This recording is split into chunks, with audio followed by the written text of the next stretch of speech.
नमस्कार, मैं अमित दीक्षित। आप देख रहे हैं मंगल उत्सव न्यूज ने अपना नया कार्यक्रम शुरू किया है जिसका नाम है ज्योतिष पर आधारित मनुष्य के जीवन से समस्त संकटों के निवारण के लिए कार्यक्रम करना। नमस्कार। ओम श्री गुरवे नमः। मैं आचार्य मनोज पांडे आपको 30 अगस्त 2021 से 5 सितंबर 2021 तक एक सप्ताह का पंचांग बताऊंगा और इसमें पड़ने वाले त्यौहार विशेष के बारे में बताऊंगा और आपको ज्योतिष से संबंधित कुछ विशेष उपाय बताऊंगा। मेरा व्हाट्सएप नंबर है 9818805521। इस पर आप अपना नाम, जन्म तिथि, जन्म समय और जन्म स्थान अवश्य भेजें। अब आपको मैं बताता हूँ कि इस सप्ताह यानी सोमवार से लेकर रविवार तक 30 अगस्त से 5 सितंबर तक एक सप्ताह का पंचांग क्या है। सबसे पहला पंचांग का दिन है सोमवार 30 अगस्त 2021। इस दिन भगवान श्री कृष्ण का जन्मोत्सव मनाया जाएगा। इस दिन भगवान कृष्ण का जन्मदिन है और यह जन्मदिन जो उनका वास्तव में जन्म हुआ था वह भाद्रपद मास की अष्टमी तिथि को रोहिणी नक्षत्र में रात्रि के 12 बजे बुधवार के दिन हुआ था। लेकिन रोहिणी नक्षत्र और अष्टमी तिथि इस वर्ष सोमवार को आ रही है, तो इसलिए सोमवार के दिन जिस तिथि में जन्म होता है और जिस नक्षत्र में जन्म होता है उसी में जन्मोत्सव मनाया जाता है। अष्टमी के दिन अर्थात 30 अगस्त को प्रातः कृतिका नक्षत्र है, उसके बाद रोहिणी नक्षत्र है। तो रोहिणी नक्षत्र 12 बजे रात को आ रही है और उस दिन रात को भगवान कृष्ण का जन्मोत्सव मनाया जाएगा।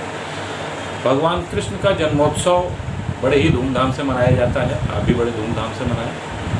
बाल वृद्ध, बच्चे, स्त्रियां, सभी लोग जन्मदिन मनाएं, खुशियां मनाएं। इस दिन बाजे गाजे के साथ नाच गान करके और भजन कीर्तन करके आप हर्षोल्लास के साथ मनाएं। इसमें एक तथ्य और है, जब आप भगवान कृष्ण का जन्मोत्सव मनाते हैं, जन्मदिन मनाते हैं, तो जन्म के समय भगवान कृष्ण की आराधना करें। उपासना करते समय संकल्प लें कि आपके ऊपर जो भी बाधाएं हैं, जो भी संकट हैं, वो सभी संकट दूर हो जाएं, क्योंकि कृष्ण भगवान ने अपने जन्म के समय सभी बाधाएं और सभी कंस द्वारा पैदा की हुई सभी बाधाएं और सभी कष्ट और सभी संकट उस समय समाप्त कर दिए थे। बेड़ी बंधन खुल गए थे, सभी द्वारपाल सो गए थे और बड़े ही आराम से, शांति के साथ, बड़े ही चैतन्य भाव से वसुदेव जी कृष्ण को उठाकर और मथुरा लेकर के, गोकुल लेकर के चले गए। मथुरा से जेल खुल गए, सब फाटक खुल गए, सारे प्रहरी सो गए, कोई कहीं नहीं था, केवल वसुदेव थे और कृष्ण थे। वह लेकर के गोकुल चले गए और वहाँ बड़े ही आराम से उनको पहुँचा करके और वहाँ से वापस भी आ गए। देखिए, इतने ही समय में सब कुछ हो गया। तो सारे बंधन बेड़ियों को खोलने के लिए, रोग मुक्ति के लिए, हर जंजाल और कंटक संकट से मुक्ति के लिए आप भगवान कृष्ण की श्रद्धापूर्वक प्रार्थना करें, आपके संकट अवश्य दूर होंगे। यह बहुत ही शुभ समय और शुभ घड़ी है, इसलिए आप इस पर कोई संकोच न करें, कोई सोच विचार न करें, एकदम संकल्प लें और सीधे भगवान कृष्ण से प्रार्थना करें। लेकिन आप यह न सोचें कि प्रार्थना इतनी ज़्यादा कर दें कि एक जेल में से भी छूट जाए, किसी की बीमारी ठीक हो जाए, किसी का ये हो जाए, किसी का 5-7 नहीं, एक ही किसी भी संकट को दूर करने के लिए कोई एक संकट जो आपको लगता हो ये बहुत विकट संकट है, उस संकट को दूर करने के लिए प्रार्थना करें। ये नहीं 10-20 संकटों को दूर करने के लिए एक साथ ही प्रार्थना कर दें।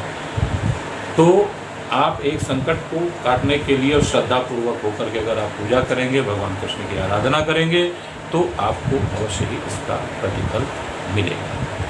दूसरी बात, जिस किसी को भी संतान की प्राप्ति नहीं हो रही है, ध्यान से सुन लीजिए, जिस किसी को भी संतान की प्राप्ति नहीं हो रही है, वह स्त्री भगवान कृष्ण की माँ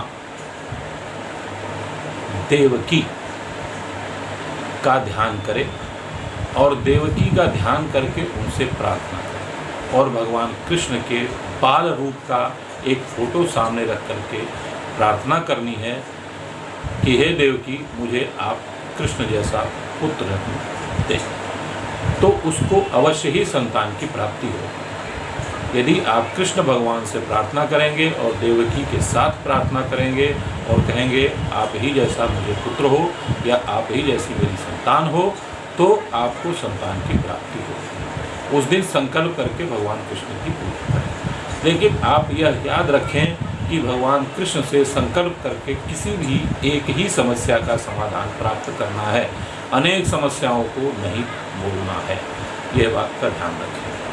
और जैसे आप पूजा करते हैं, विधिवत पूजा करें और पंचामृत दूध, दही, घी, शहद और गंगा जल मिला करके उसमें तुलसी पत्र रख करके, तुलसी पत्र का बड़ा ही महत्व है इस दिन, तो तुलसी पत्र रख करके भगवान कृष्ण को इससे पंचामृत से स्नान कराएं। भगवान लड्डू गोपाल हो आपके पास तो लड्डू गोपाल, शालिग्राम जी हो शालिग्राम जी को, और जैसे भी आप पूजा करते हो करें, पंचामृत का भोग लगाएं और पंचामृत सबको खिलाएं। तो इस तरह से भगवान की पूजा करके आप अपना कष्ट निवारण कर सकते हैं और भगवान से कुछ भी प्राप्त कर सकते हैं, यह आप ध्यान रखें। दूसरी बात, बच्चे के जन्म के बाद छठी पूजी जाती है। 6 दिन बाद जन्म के छठी पूजी जाती है, जो 4 सितंबर शनिवार 2021 को, ये ध्यान रखिए। तो उस दिन आप भगवान कृष्ण की जब छठी पूजेंगे, तो छठी में पूजने में जो समय लगता है वह तो लगता ही है।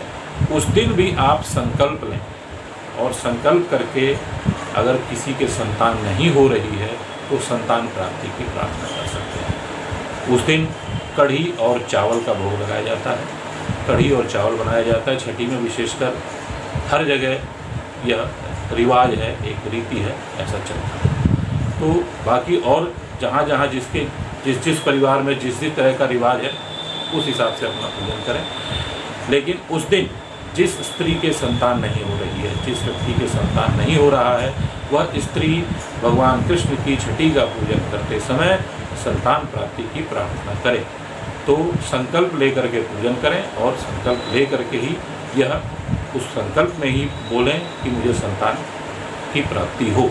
तो इसलिए आप जो है ऐसा करेंगे तो संतान की प्राप्ति होगी। श्रद्धा भाव से आप जो भी करेंगे वह आपको मिलेगा। अब आपको ये विशेष बात बताया मैंने पंचांग के विषय में। अब मैं विराम लेता हूँ। नमस्कार।